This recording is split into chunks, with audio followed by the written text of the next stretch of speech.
সম্মানিত বিনিয়োগকারী বন্ধুগণ, বিডি স্টক চ্যানেলে আপনাকে স্বাগতম। আজ 16 জুলাই 2024 ঢাকা স্টক এক্সচেঞ্জে সদ্য সমাপ্ত ইন্ডেক্স নিয়ে কথা বলবো এবং আগামীকাল ইন্ডেক্স কেমন হতে পারে তা নিয়েও আমরা আলোচনা করব।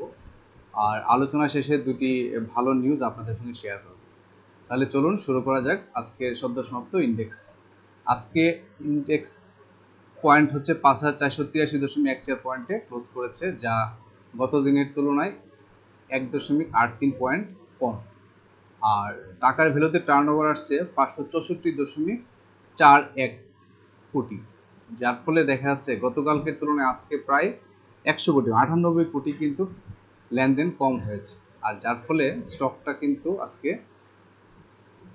আপট্রেন্ডে যেতে একটু পজিটিভ মুভমেন্ট নিয়েও কিন্তু পরে আর উঠতে পারেনি। আর পাশাপাশি কিছু কিছু টপ সেক্টর বা গেইনার আজকে আসছে, সেগুলো হচ্ছে insurance sector, bank sector, pharmaceuticals, engineering, financial institution, textile, food and allied, mutual fund, এইগুলা মোটামুটি টপ ফর্মে ছিল। আর আজকে হল্ড হওয়া শেয়ারগুলো হচ্ছে Kohinoor, NRB bank, Rangpur foundry and techno drugs. পাশাপাশি ব্লক ট্রানজেকশনে বেশ কিছু স্টক ভালো করছে, তার মানে এবি ব্যাংক, অ্যাডেন্টেল, Advent, Alhaj, Asia Pacific insurance, Asiatic laboratories, BATBC, BBS cables, beach hatchery, Berger, central insurance, CNATEX, confidence cement, ইজেন, এমারল্ড অয়েল, তারপরে হচ্ছে global heavy chemical, GP, Intraco, Lovello, Malek spin, Magnum, এমএলডেং, Navana pharma, NBL, NR pharma aid. এই স্টকগুলো ভালো, কিন্তু stock বিশেষ করে ব্লক ট্রানজিশনের মুভমেন্ট ভালো। পাশাপাশি আমরা আরেকটু দিকে আলোকপাত করি, সেটা হচ্ছে যেসব স্টকগুলো আজকে স্টকটাকে উপর উঠাতে হেল্প করেছে, ডিএসই ইন্ডেক্সটাকে, সেই স্টকগুলো হলো Kohinoor, Renata, BRAC bank, GP, Al Arafah bank, Pubali bank, তারপর হচ্ছে DBS, city bank, BATBC, square pharm. এই স্টকগুলো ভালো মুভমেন্টের কারণে খুব বেশি ইন্ডেক্সটা নিচে নামতে পারে। আর যেসব স্টকগুলো হয়তো ভালো করলে আরেকটু ইন্ডেক্সটা বেটার হতে পারতো, তো Beximco pharma, Beacon pharma, Khan brothers, Heidelberg cement, prime bank, Linde BD, Singer BD, Lovello, Orion pharma and premier cement. আর আজকে টোটাল স্টকের মধ্যে 128টি আপে ছিল, আনচেঞ্জ ছিল 59টি, আর হচ্ছে ডাউন ফর্মে ছিল 209টি। গেইনার স্টকের মধ্যে এখানে আছে NRB bank, techno drugs, Rangpur foundry, DBH, Kohinoor, লিব্রেন্ট পেশন, SKCL, MB pharma, pharma aid and SBSC bank.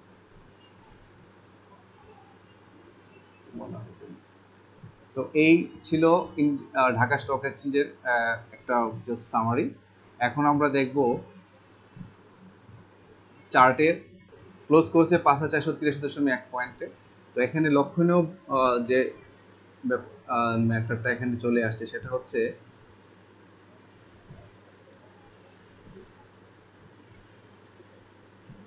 গত 14 জুলাই লয়েস্ট শো করেছিল 5456.4 পয়েন্টে, আর আজকে 16 জুলাই লয়েস্ট শো করেছে 5454.8। অর্থাৎ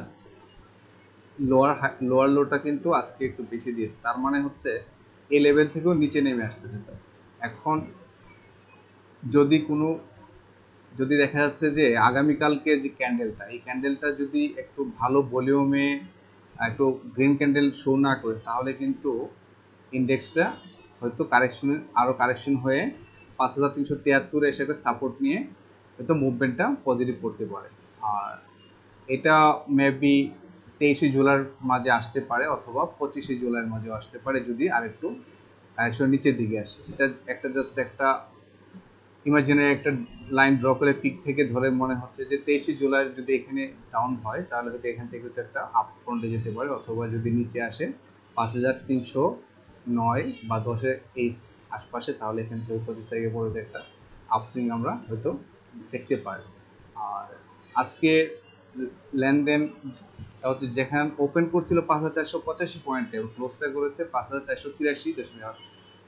বডিটা খুবই ছোট, যার ফলে এই ধরনের বডিতে কিন্তু ইনডিসিসিভ বোঝানো হয় যে জায়গাটাতে আসলে কি ধরনের অ্যাক্টিভিটি হবে এটা বোঝাটা কঠিন হয়ে যায়, ইনডিসিভ ক্যান্ডেল। তো সেক্ষেত্রে আগামীকালকের ক্যান্ডেলটার উপর নির্ভর করে যদি ভালো ভলিউমে পজিটিভ হয়ে হয় তাহলে কিন্তু আপট্রেন্ড নেওয়ার চান্স থাকবে। আর যদি এখানে যদি ভালো ভলিউম না হয় তাহলে কিন্তু হয়তো আজ বা কাল পরশু দিন থেকে হয়তো এটা একটা ডাউন ট্রেন্ডের দিকে মুভ করতে পারে, এবং সেটা হচ্ছে 5,373 পয়েন্টে তার একটা সাপোর্ট, ভালো সাপোর্ট আছে। যদি এখান থেকে সে সাপোর্ট নিয়ে তাহলে সে মুভমেন্টটা হয়তো ইন্ডেক্সটা আরও বেটার হচ্ছে। আর তারপরে যদি আবার এখান থেকে আবার সে হয়তো ভালো সাপোর্ট না পেলে তাহলে হয়তো এখানে আর একটা সাপোর্ট নিয়ে হয়তো আবার আসতে পারে। মোট কথা হচ্ছে যে মার্কেটে যদি এই পর্যায়ে আসতে হয়, ওভারকাম করতে হয়, তাহলে কিন্তু 1,000 কোটি টাকার উপরে লেনদেন হতে হবে। 1,000 কোটি টাকা লেনদেন না হলে কিন্তু কখনোই আপনার আপ ট্রেন্ডে যাওয়ার বা এই বর্তমান সিচুয়েশনটাকে চেঞ্জ করা সম্ভব হবে না। তো কালকের ইন্ডেক্সটা ভেরি মাচ ইম্পর্টেন্ট। কালকের ইন্ডেক্সটার উপর অনেক কিছু নির্ভর করবে যে ইন্ডেক্সটা বাড়বে নাকি কমবে। আর বর্তমান আজকে যে প্যাটার্ন শো করেছে তাতে মনে হচ্ছে কালকে মেবি পজিটিভ থাকতে পারে।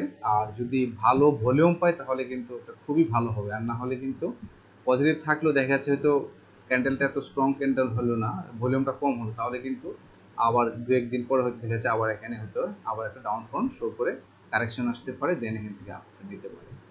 তো বিনিয়োগকারী ভাই বন্ধুগণ, আপনাদের কাছে আমার অনুরোধ থাকবে আপনারা অবজার্ভ করেন, কারণ বিনিয়োগ, বিশেষ করে বিনিয়োগটা তো আপনার পার্সোনাল, আপনি বুঝে শুনে দেখে শুনে বিনিয়োগ করবেন, কারণ লাভও আপনার লসও আপনার। আর মার্কেটটা একটু এখন একটু স্লো, একটু কোল্ড, একটু সাইডওয়েজে আছে, সেই কারণে বুঝে শুনে দেখে শুনে বিনিয়োগ করাটাই বুদ্ধিমানের কাজ হবে, সেটা আপনার সেল হোক আর বাই হোক। তো এই ছিল আগামীকালকের একটা ফোরকাস্ট। আগামীকালকে আবার বলে আগামীকালকে হয়তো একটা আমরা গ্রিন ক্যান্ডেল দেখতেও পারি, যদি ভলিউম ভালো হয় তাহলে ভালো ভলিউমে, আর যদি নর্মাল ভলিউমে একটা গ্রিন ক্যান্ডেল শো করে তাহলে কিন্তু একটু ওয়েট করতে হবে যতক্ষণ পর্যন্ত না এই লেভেলটাকে ক্রস করে যেতে পারে। আর এই লেভেলটা ক্রস করতে গেলে কিন্তু ভালো ভলিউমের প্রয়োজন, আর 1,000 কোটি টাকা লেনদেন হলেই কিন্তু সম্ভব আস্তে আস্তে উপরের দিকে মুভমেন্ট নিয়ে আবার নতুন একটা ট্রেন্ড শুরু করে। আর এর নিচে ভলিউম হলে কিন্তু আবার কারেকশন মোডে চলে আসবে। তো এই ছিল আজকে সদ্য সমাপ্ত ঢাকা স্টক এক্সচেঞ্জ ইন্ডেক্স নিয়ে আজকের এবং আগামীকালকের ফোরকাস্ট। আর প্রথমে বলেছিলাম যে দুইটি নিউজ আপনাদের সঙ্গে শেয়ার করব। সেই নিউজটি হচ্ছে শেয়ার বাজারে 6 ব্যাংক পেল ব্যাংক ইন্স্যুরেন্সের চালুর অনুমতি। শেয়ার বাজার তালিকাভুক্ত 6 ব্যাংক ইন্স্যুরেন্স চালুর অনুমতি দিয়েছে বীমা উন্নয়ন নিয়ন্ত্রণ কর্তৃপক্ষ ইডরা। ব্যাংকগুলো হলো সিটি ব্যাংক, ডাচ বাংলা ব্যাংক, ব্র্যাক ব্যাংক, এবি ব্যাংক, ইস্টার্ন ব্যাংক ও মিউচুয়াল ট্রাস্ট ব্যাংক। ব্যাংক ইন্স্যুরেন্স চালু করতে সিটি ব্যাংক গার্ডিয়ান লাইফ ইন্স্যুরেন্স কর্পোরেট এজেন্ট হিসেবে চুক্তি করেছে। ইস্টার্ন ব্যাংক ম্যাট লাইফ ও গ্রিন ডেল্টা ইন্স্যুরেন্সের সঙ্গে কর্পোরেট এজেন্ট হিসেবে চুক্তি করেছে। ব্র্যাক ব্যাংক, ম্যাট লাইফ ও গ্রিন ডেল্টা, ডাচ বাংলা ব্যাংক গার্ডিয়ান ও প্রগতি লাইফের সঙ্গে, মিউচুয়াল ট্রাস্ট ব্যাংক গার্ডিয়ান লাইফ, প্রগতি লাইফ ও গ্রিন ডেল্টা ইন্স্যুরেন্সের সঙ্গে কর্পোরেট চুক্তি স্বাক্ষর করেছে। প্রাইম ব্যাংক ন্যাশনাল লাইফের সঙ্গে কর্পোরেট চুক্তি স্বাক্ষর করেছে। এখানে আরেকটি ইম্পর্টেন্ট মেসেজ হচ্ছে,